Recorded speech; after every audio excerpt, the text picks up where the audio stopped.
எனக்கு வந்து இந்தியாவில் எந்த கோயிலுக்குமே போவதற்கு உண்டான வாய்ப்பு கிடைக்கல. நான் வந்து ஒரு கிறிஸ்தவனா இருந்து கோயிலுக்குள்ள அனுமதி கிடையாது. பட்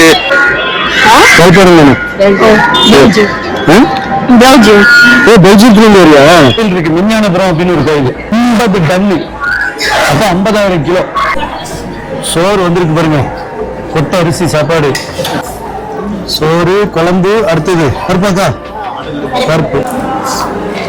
ஆனா இந்தியா அருமையான டேஸ்ட். இலையிலயும் ஒரு புண்ணியம் இருக்கு பாருங்க. அங்கிட்ட மேல காக்கா வெயிட் பண்ணிட்டு இருக்கு, இங்க ஆடு மாடு வெயிட் பண்ணிட்டு இருக்கு. திருப்பதி வெங்கடாச்சல ஒரு மாதிரி பள்ளி கொண்டிருக்காரு. இந்த கிடப்பு நாக தீபமும் இருக்குதுங்க. வெள்ள உடுப்பு தான்.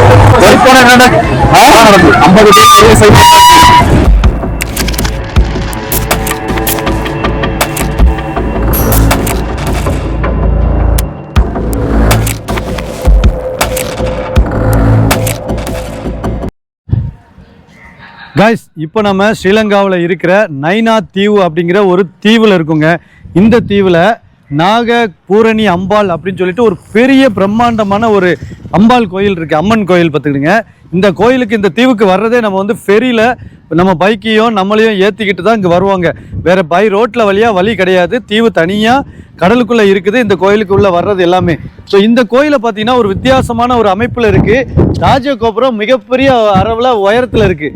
இதில் நீங்கள் நோட் பண்ணுற ஒரு விஷயம் என்னென்னா, ஏகப்பட்ட பெண்கள் ஓவியம் தான் இங்கே இருக்குது பார்த்துடுங்க. இந்த பெண்களுடைய சிலை தான் இந்த இடத்துல, இந்த கோபுரம் முழுக்கவே பெண்கள், முழுக்க பெண்களுடைய சிலை தான் இருக்குது. ஒரு சில தெய்வங்களுடைய சிலை மட்டும்தான் ஆண்கள் சிலை, ஆண் சிலை இருக்குது. மற்ற எல்லாமே பெண் சிலைகள் தான் இருக்குது. இந்த அம்பாளுக்கு கோபுரத்துக்கு 2 பக்கமும் பார்த்தீங்கன்னா பெரிய யானையான ஒரு படம் போட்டிருக்காங்க. இதையும் பார்த்துட்டு நம்ம உள்ளே போவோம். ஒரு மிக பிரம்மாண்டமான கோயில்.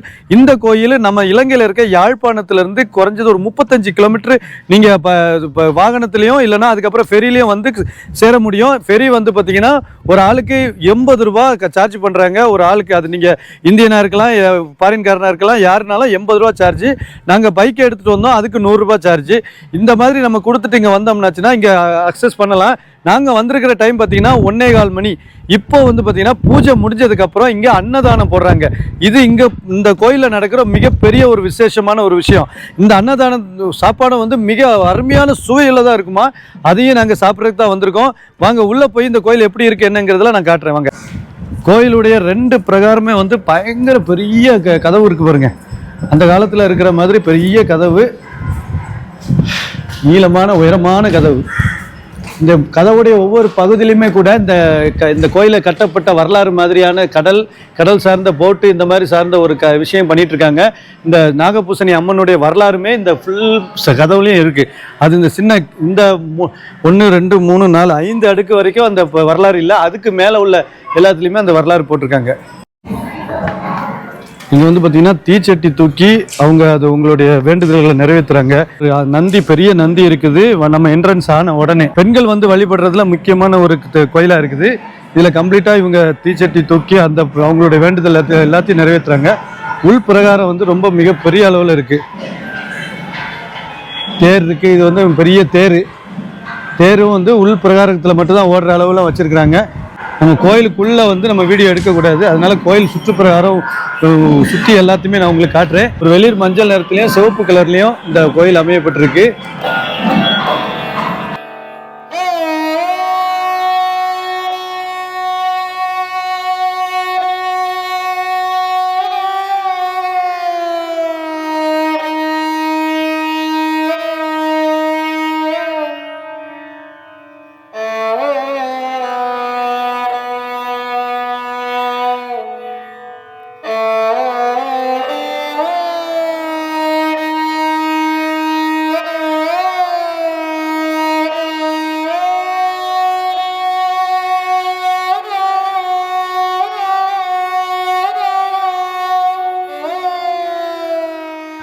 ஓகே கைஸ், இப்போ வந்து பார்த்தீங்கன்னா உள்ள கோயிலில் வந்து பூஜை நேரம் ஆரம்பிச்சுட்டு நம்ம மக்கள்லாம் உள்ளே போயிட்டாங்க. இங்கே போய் பூஜையில் கொஞ்சம் அது பூஜை என்ன பண்ணுறாங்க, உள்ளுக்குள்ளே கோயில் எப்படி இருக்குது என்னங்கிறதெல்லாம் பார்த்துட்டு அப்புறமா வந்து நம்ம சாப்பிட போவோம். இப்போ ஏன்டா சட்டை கழட்டி வச்சிருக்கேன்னா, இந்த கோயிலில் கம்பல்சரி ஆண்கள் வந்து சட்டை கழட்டணுமா. எனக்கு வந்து இந்தியாவில் எந்த கோயிலுக்குமே போகிறதுக்கு உண்டான வாய்ப்பு கிடைக்கல. ஏன்னா நான் வந்து ஒரு கிறிஸ்தவனாக இருந்து கோயிலுக்குள்ளே அனுமதி கிடையாது. பட் நம்ம ஸ்ரீலங்காவில் முழுக்க எந்த மதத்தவராக இருந்தாலும் யார் வேணாலும் எப்போ வேணாலும் உள்ளே வரலாம் அப்படிங்கிற மாதிரி அமைப்பு இந்த கோயிலில் உள்ளவங்களே சொன்னாங்க. ஸோ அதனால் நம்ம உள்ளே போய் நானும் நம்ம அரிஸ்டின் ப்ரோவும் இப்போ இங்கே இருக்கிறோம். நாங்கள் 2 பேரும் உள்ளே போகிறோம். சரியா? உள்ளே வந்து வீடியோ ஃபோட்டோ எடுக்கக்கூடாது. அதனால நான் பார்த்துட்டு வந்துடுறேன். அதுக்கப்புறம் வந்து உங்ககிட்ட கண்டினியூ போகிறேன். சரி, வாங்க உள்ளே போகலாம்.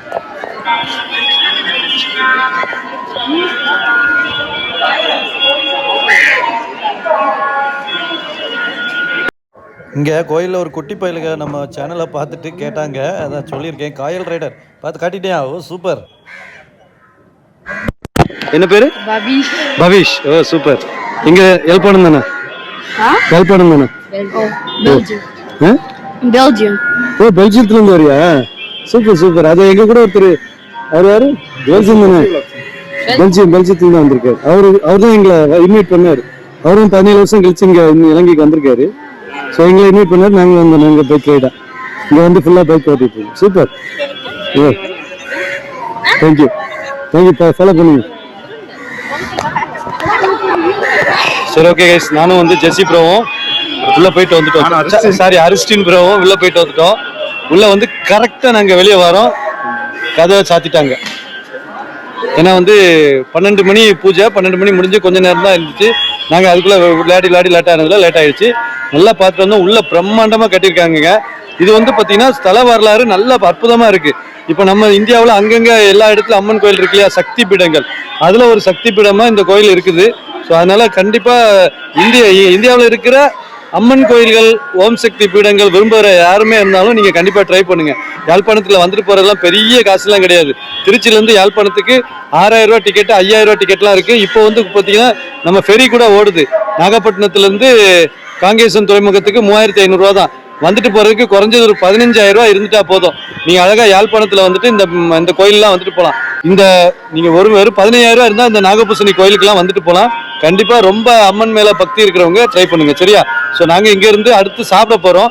இங்கே உள்ள பின்னாடி தான் அன்னதானம் நடந்துகிட்டு இருக்கு. எல்லாம் போய்கிட்டு இருக்காங்க. நமக்கு சாப்பாடு கலையாயிரம் கூட. வாங்க அப்படியே போகலாம். கோயில வந்து அர்ச்சனைக்கு வந்து நாங்கள் 10 ரூபா மட்டும் தான் கொடுப்போம். 10 ரூபாயா? 10 ரூபா இலங்கை காசு. இலங்கை காசுக்கு 10 ரூபான்னு நம்ம காசு வெறும் 30 ரூபாங்க. 3 ரூபா. 3 ரூபாயா? 30 ரூபா. உங்க ஊருக்கு 10 ரூபா தான், கூட 3 ரூபா தானே? 3 ரூபா. ஆமா, அது சரி. நான் மல்டிபிள் பண்ணிக்கிட்டு இருக்கேன். இப்போ வந்து 12:30 ஆயிட்டு பூசை எல்லாம் முடிஞ்சு நாங்கள் அன்னதானம் சாப்பிட போறோம். அன்னதானம் இந்த கோயிலை பொறுத்த பண்ணி அன்னதானம் வந்து ரொம்ப கட்டாயம் டேஸ்டா இருக்கு. அது பாயாசங்கிறவங்க அதை விட சொல்லவே தெரியும். ஓ அது எப்படி எதுல கோவப்படாத சாமி, கோவப்படாத. எங்கிட்ட வந்து சொல்றது இது பாயாசம்னா தட்டுல தருவாங்களா? எப்படி தருவா சாப்பாடு சாப்பிட்டு முடிய கொண்டு வந்து தருவா. அப்படியா? கண்டிப்பா ட்ரை பண்ணணுங்க. அன்னதானம் வந்து எவ்வளவு நேரம் நடக்கும்? மதியம் மட்டும்? மதியானம் ஒவ்வொரு நாளும் நடக்கும். ஒவ்வொரு நாளும் டெய்லி நடக்கும். என்ன? ஓகே. இது வந்து எவ்வளவு பேர்னாலும் சாப்பிடலாம். இங்க வந்தவங்க தாராளமா சாப்பிட்டு போகலாம். இதுல வந்து சில எங்க ஊர் கோயில்ல வந்து அன்னதானம் சாப்பிட்டுட்டு அரிசி வாங்கி கொடுக்கறது, இந்த மாதிரி எல்லாம் சில கோயில்ல பண்ணலாம். அந்த மாதிரி இருக்குமா? இருக்கும். வச்சு அது நடந்துச்சுன்னா அன்னதானம் கொடுக்கறதுக்கு அதுக்கு ஏற்ற மாதிரி எல்லாம். ஓகே. கண்டிப்பா வந்தா வாங்குங்க. ஒரு அற்புதமான கோயில், நல்ல பெரிய ஒரு பகுதியில இருக்கு. இடமே நல்ல அழகா மரங்கள் கட்டி நல்ல தூரம் சுத்தி வர்ற அளவுக்கு இருக்குது இந்த கோயில். கேஸ் இங்க இருந்து அப்படியே பாம்பு சிலைகள் வச்சிருக்கிறதுல இருந்து இங்க பாத்தீங்கன்னா அன்னதான கூடம். மெயினா கோயிலுக்கு போயிட்டு வந்தவங்க எல்லாரும் இந்த பக்கம் தான் வந்துட்டு இருக்காங்க. நம்ம கை கால் கழுவிடுவோம். கொஞ்சம் அங்க அழுக்கில் சுத்திட்டு வந்தோம் இல்லையா? என்னாச்சு? அண்ணையா காணுமே. அண்ணையா தெரியல. அண்ணையா மட்டும் மிஸ் பண்ணிட்டோம். இப்ப நாங்க சோறுன்னு வேகமா ஓடி வந்துட்டோம். இடம் இருக்கா? இடம் சாப்பிடலாம்ல? வாவ், கீழே உட்காந்து அருமை. வாசனையே கலக்குதுங்க. இங்க இருக்கலாமா? இருங்க. ஓ, நீங்க ஆப்போசிட்ல எடுப்பீங்களா? இங்கதான் வெயில் வெளிச்சமா இருக்கு. எனக்கு எங்க வீட்டுல எங்க ஊர்ல உள்ள ரைஸ் ஒரு காலத்துல இல்ல, நான் இந்த வருஷம் உங்களை மேய்ப்பேன். அண்ணையா பாருங்க, அண்ணையா நாங்க வெளியே தேடிட்டு இருக்கோம். அவர் உள்ள வந்து சாப்பிட்டுட்டு இருக்காராம். எங்களெல்லாம் விட்டுட்டு நேரம் அன்னதான கூடத்துக்கு வந்து சாப்பிட விட்டாரு. இந்த அரிசி வந்துன்னு எங்க ஊர்ல வருஷம் இப்போ வரைக்கும் ஸ்டில் இப்போ வரைக்கும் ஒரு கோயில் இருக்கு, மெஞ்ஞானபுரம் அப்படின்னு ஒரு கோயில் சர்ச்சு. அந்த சர்ச்சில் வந்து 50 டன்னு, அப்ப 50,000 கிலோ, 50,000 கிலோ வடிச்சு இந்த அரிசியை வந்து டன்னு கணக்கா மக்கள் வாங்க போவாங்க, சாப்பிட போவாங்க, சாப்பிட்டுட்டு வீட்டுக்கு வாங்கிட்டு வருவாங்க. அந்த பருப்பு குழம்ப பைப்ல விடுவாங்க, நியூஸ்ல எல்லாம் வரும். ஸோ அந்த அரிசி, அந்த டேஸ்ட், அந்த மசாலா எல்லாமே அதே வாசனையா தான் இருக்குங்க. பார்த்துடலாம். ஜெஸ்ஸி எங்களுக்கு எய்த்தாப்புல உட்காந்துருக்காரு. ஏன்னா எப்படி எங்களை பிரிச்சுட்டீங்க அப்படின்னா, நீ என்னையும் எடுப்ப, நான் உன்னையும் எடுப்பேன் வீடியோ அப்படின்னு. ஓ இலங்கை, நாங்க இந்தியா பிரிச்சுட்டாரு. நடுவில் இங்க இருக்கு சேது சமுத்திரம் இருக்கோம். சோறு வந்திருக்கு பாருங்க, கொட்டை அரிசி சாப்பாடு. வண்டியில தள்ளிட்டு வர தூக்குறக்க முடியாதுல, கீழே உட்காந்துருக்கவங்களுக்கு சோறு போட்டாச்சு. சோறு, குழம்பு, அடுத்தது குழம்புக்கு அப்புறம் பருப்பாக்கா, பருப்பு. இது என்னதுக்கா முதல்ல ஊத்துனது? அது ஏதோ ஒரு குழம்பு. அடுத்து அப்பளம் வைப்பாங்க. அண்ணா எப்படி இருக்கு? நீங்க சாப்பிட்டுருப்பீங்க, நான் தான் சொல்லணும். சாப்பிட்டு சொல்றேன். ஓகே அப்பா, நான் உண்மையில எனக்கு ரொம்ப எக்ஸைட்டடா தான் இருக்கு. எங்க ஊர் சாப்பாடை நான் எங்க வந்து சாப்பிட்றேன், யாழ்ப்பாணத்துல இருக்க ஊர்ல வந்து சாப்பிட்றேன். அதே அரிசி.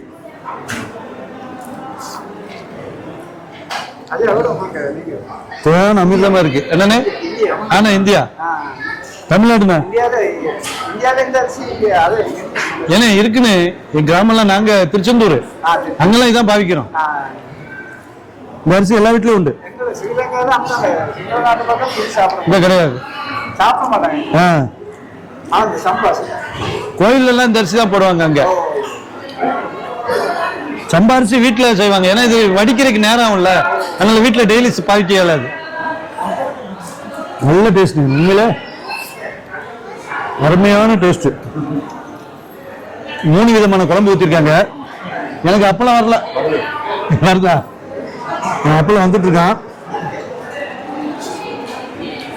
பருப்பு, ஒரு பூசணிக்காய் குழம்பு, சொதி, அதுக்கப்புறம் இன்னொன்னு, 3 போட்டிருக்காங்க. 3மே அட்டகாசம். கண்டிப்பா இந்த கோயிலுக்கு வந்தீங்கன்னா இந்த மறக்காதீங்க. அப்பளம் வந்துருச்சு. நன்றி. நம்ம இதை வந்து, எனக்கு இதை சாப்பிடும்போது நமக்கு என்ன பிள்ளை வருது உங்களுக்கு? அமிர்தசர் கோயில்ல நமக்கு இப்படி சாப்பாடு கொண்டு, பொற்கோயில்ல, அமிர்தசர் பொற்கோயில்ல சீக்கிய மதத்தை குருவனுக்கு அங்க வந்து இப்படிதான் இந்த வீலை உருட்டிட்டு வந்து சாப்பாடு கொடுப்பாங்க. இதை செய்யறது பூரா வாலண்டியர் தான். அதே மாதிரிதான் இங்கேயும் செய்யறாங்க. யாருமே சம்பளத்துக்கு இங்க வேலை செய்யல, எல்லாம் வாலண்டியரா தான் வேலை செய்யறாங்க. அவங்க தான் நம்ம சாப்பாடு பரிமாறுறாங்க நமக்கு. ஃபுல்லா சாப்பிட்டாச்சுங்க. 1க்கு 2 தடவை வாங்கி சாப்பிட்டேன். அதுதான் பெரிய ஒரு டாஸ்க்கு. நல்லா சாப்பாடு நல்லா இருக்குன்னு காலையில இருந்து சரியா சாப்பிடல. அது ஒரு தோசை மட்டும் தானே சாப்பிட்டோம், அதனால சாப்பிட்டேன். இங்க வந்து பாத்தீங்கன்னா நம்ம இலையிலயும் ஒரு புண்ணியம் இருக்கு பாருங்க. அங்கிட்டு மேல காக்கா வெயிட் பண்ணிட்டு இருக்கு, இங்க ஆடு மாடு வெயிட் பண்ணிட்டு இருக்கு. இதுல நம்ம போடுற சாப்பாடு எல்லாத்தையுமே அதுவே சாப்பிட்டுருது. சாப்பாடு, இலை, ஒரு நல்ல விஷயம் தானே இதுவும். இதுக்கு கோயில்ல உள்ள மாடுன்னு நினைக்கிறேன் இது சாப்பிட்றது எல்லாமே.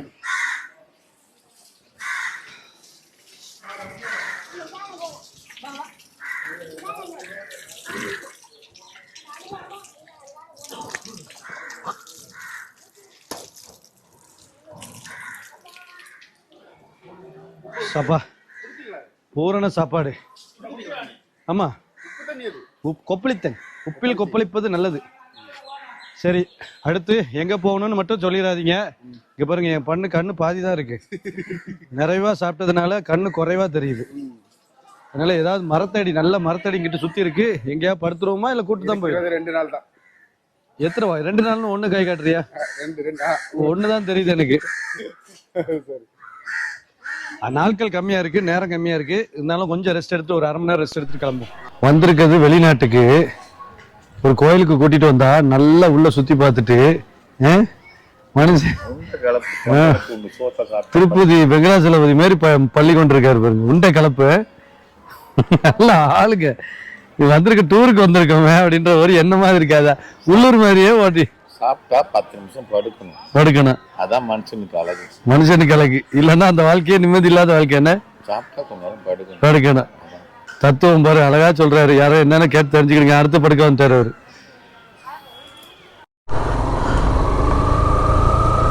ஓகே கேஸ், அடுத்து ஒரு சம்பவம் உங்களுக்கு என்னென்னா, இந்த ஊரை சுற்றி காட்ட போகிறேன். அதாவது இது ஒரு தீவு தானே, இந்த தீவில் வந்து ஒவ்வொரு இடமா உங்களுக்கு சுற்றி காட்ட போகிறேன். இப்போ பாருங்கள், இந்த இடத்துல அப்படியே மக்கள் நடந்து போவாங்க போல இருக்குது. தங்கி எடுத்து மொட்டை போட்டுட்டுலாம் போகிறதுக்கு வர்றாங்கல்ல, அவங்க தங்குறதுக்கோ நடக்கிறதுக்கோ நல்ல பந்தல் போட்டு வச்சுருக்காங்க.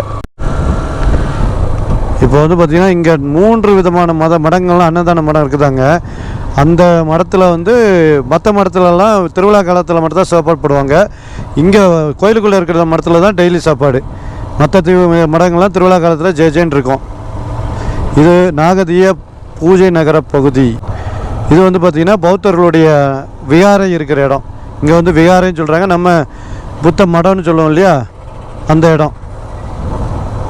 இங்கே இருக்கிறவங்க எல்லாம் புத்த விகாரங்களும். இது வந்து பொன்னியின் செல்வன் கதையில் கூட வரும்ல, இங்கே இப்போ ராஜராஜ சோழன் வந்து இறங்கும்போது அவங்க பௌத்தர்கள் தான் வந்து வரவேற்பாங்க. அந்த நாகதீப மடம் இதான். நாகபூசணி அம்மனும் நாகதீபமும் இருக்குதுங்க.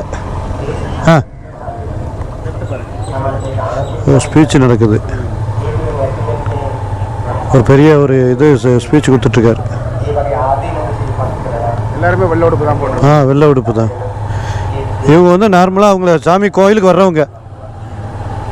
அங்கே ஏதோ ஸ்பீச் நடந்துகிட்ருக்கு. அபிராமி இல்லம் வெளிநாட்டில் இருப்பாங்க, இங்கே கட்டிக்கிட்டு இருக்காங்கண்ணே, அப்படிதானே? இங்கே இந்த மடம் இந்த அவ்வளோ பணம் வருது, தொழில் பண்ணுவாங்க. அப்படியே இந்த பக்கம் கடல் பார்த்துக்கிடுங்க, விந்திய பெருங்கடல். நம்ம ஓரமாக போய்கிட்டு இருக்கோம். ஆமாம், இதெல்லாம் பனைமட்டை, ஃபுல்லாக பனைமட்டையில் தான் செஞ்சுருக்காங்க. இதுதான் எங்கள் ஊர் சாத்தான்குளம் பக்கம்லாம் இப்படி தான் இருக்கும். சாத்தான்குளம், பேய்க்குளம், திசைன் விலை, இந்த பகுதியிலலாம் இப்படி தான் கோட்டைச்சோறு இருக்கும். பிக்குகள், வைத்தியர். கிட்டத்தட்ட 14,000 ஏக்கரில் இந்த தீவு இருக்குதாங்க. கூகுள் சொன்னது 14,000 ஏக்கர் இந்த தீவோடைய சுற்றளவு. ஸ்கூல் என்ன, நாகபூஷணி வித்யாலயம். இங்கே பள்ளிக்கூடத்துக்கெலாம் பேர் வித்யாலயம். அதான் வைத்தியாலயம், வித்யாலயம். வைத்தியாலயம் அப்படின்னா ஹாஸ்பிட்டல், வித்யாலயம் அப்படின்னா பள்ளிக்கூடம்.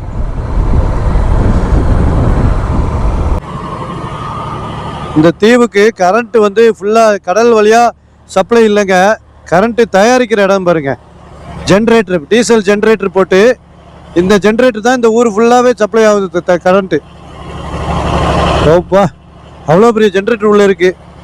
பார்க்கலாமா? ஊருக்கு, இந்த தீவுக்கு கரண்ட் சப்ளை பண்ணுறோம்.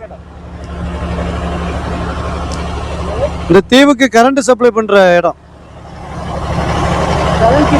இங்கே உள்ள வீடுகளுக்கு தண்ணி வந்து சால்ட் வாட்டர்லேருந்து பம்ப் பண்ணி அதை எடுத்து ஃபில்ட்ரு பண்ணி இங்கே கொடுக்குறாங்கண்ணே.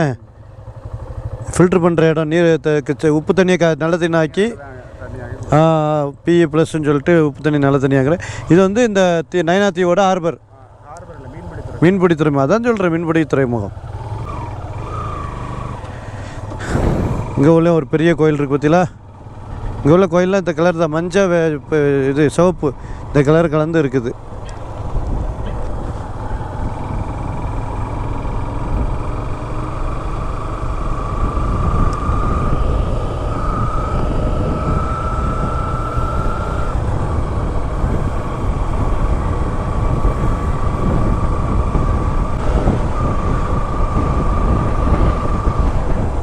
நைனாத்தீவுடைய கடற்கரை ஓர வீடுகள், அதாவது மீனவர்கள் வீடுகள் இருக்கு இல்லையா, அதை நோக்கி போய்கிட்டு இருக்கோம். ஒன்று ஒன்றா நேராக கடலுக்கு பக்கத்தில் இருக்குது அவங்கவுங்க வீடுகள். சிலர் வந்து பார்த்திங்கன்னா பெரிய வீடாக கட்டி வச்சுருக்காங்க. ஆனால் அவங்க மீன்பிடி ஆட்கள் கிடையாது, வேறு ஆட்கள். இங்கே வந்து அழகாக ஒரு பள்ளிவாசல் ஒன்று இருக்குது பாருங்கள். நைனாத்தீவில் இந்து பௌத்தம் மட்டும்தான் இல்லாதீங்க, ஒரு பெரிய பள்ளிவாசல் இருக்குது. மொய்தீன் ஜும்மா பள்ளி, 6ஆம் வட்டாரம், நைனாத்தீவு. பழமையான பள்ளிவாசலாம் பார்த்தாலே தெரியுது. பழைய காலத்து கட்டிடத்தில் கட்டியிருக்காங்க.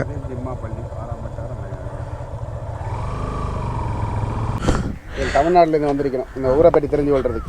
ஊரை பற்றி சொல்லுங்களேன். எனக்கு தமிழ்நாடு எந்த இடம்? நைனாத்தீவு. நான் காயல்பட்டணம். கேள்விப்பட்டிருக்கீங்களா?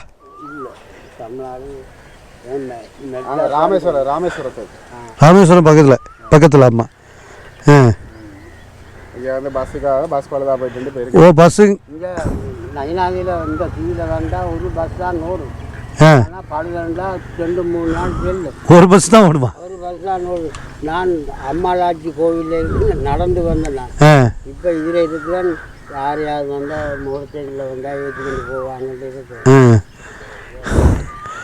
ஒரு பஸ்னா அதுக்கும் நேரம் காலம் உண்டு என்ன? அது ஒன்று பழுதா 2 பஸ் நிற்கிறதா ஒன்று ஆக பழுதா போச்சு. ஒன்று தான் ஓடினா இன்றைக்கு அதுவும் நிற்கும். அரசாங்க பஸ் தானே தனியார் பஸ்ஸா? அரசாங்க பஸ் தான். அது யாரும் சீக்கிரமாக பழுது ஏற்றுறது இல்லை, எடுக்கிறது இல்லை.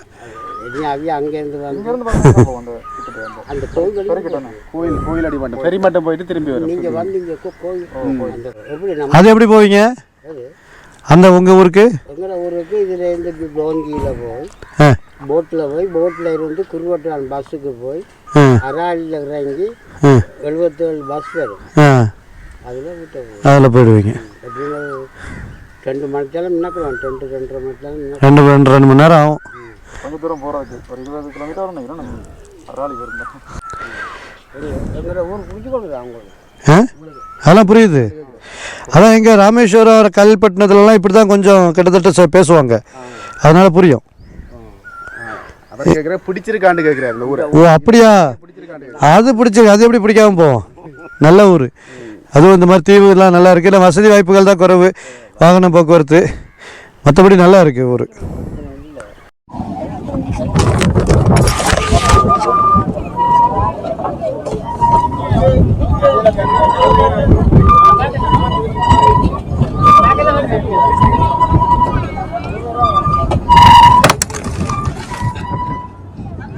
ஓகே கைஸ், நல்லா வெளியே வந்தாச்சு.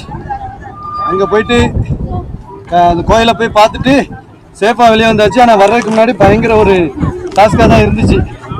சம்பவம்லாம் நிறைய நடந்துச்சு. போட்டில் வந்து ஓவர் ஆக்க, அதனால் பார்க்க ஒரு சேஃப் இல்லை. 50 பேர் ஒரே சைடு ஒரே ஸ்வைப் பண்ண ஒரே சைடு வந்தா நான் என்ன கேட்டுச்சு 50 பேரும் ஒரே நேரத்தில் செத்து போனாங்கன்னு நியூஸ் பார்த்தா எப்படி இருக்கும்? அப்படி சொன்னாலே பேசுவாங்க. ஆமாம், அப்படி ஆகிப்போச்சு. இன்னும் உண்மையிலே ரொம்ப கஷ்டமாக இருந்துச்சு. அதையும் மீறி நாங்கள் வந்து பார்த்து சேஃபாக வந்துட்டோம். அப்படிதானே ப்ரோ? ஆனால் சூப்பர் எக்ஸ்பீரியன்ஸு. காட்டி கொடுத்த ஜெசி ப்ரோவுக்கும் அரிஷனுக்கும் ரொம்ப நன்றியை சொல்லிட்டு நீங்கள் மட்டும் இல்லாமல் ப்ரோட வீடியோ பார்த்து நீங்கள் நான் தான் சொன்னேன், நான் ரூட் இந்த வீடியோவில் வந்து எல்லா விஷயத்தையும் சொல்லிட்டேன். ஸோ நீங்களும் யாரும் ஹெல்ப் இல்லாமல் நீங்களே பஸ்லேயோ வண்டியிலையோ பைக்லேயோ வந்து இந்த தீவுக்கு போயிட்டு வரலாம். கண்டிப்பாக அதை ட்ரை பண்ணுங்க, சரியா? ஸோ இங்கேருந்து நாங்கள் நேராக யாழ்ப்பாணம் போக போகிறோம். அது எல்லாத்தையுமே நெக்ஸ்ட் வீடியோவில் பார்க்கலாம். இந்த வீடியோ பிடிச்சிருந்தா சப்ஸ்கிரைப் பண்ணிவிட்டு கூட இருக்க பெல் ஐக்கான் கிளிக் பண்ணுங்கள். போயிட்டு வரேன், பாய்.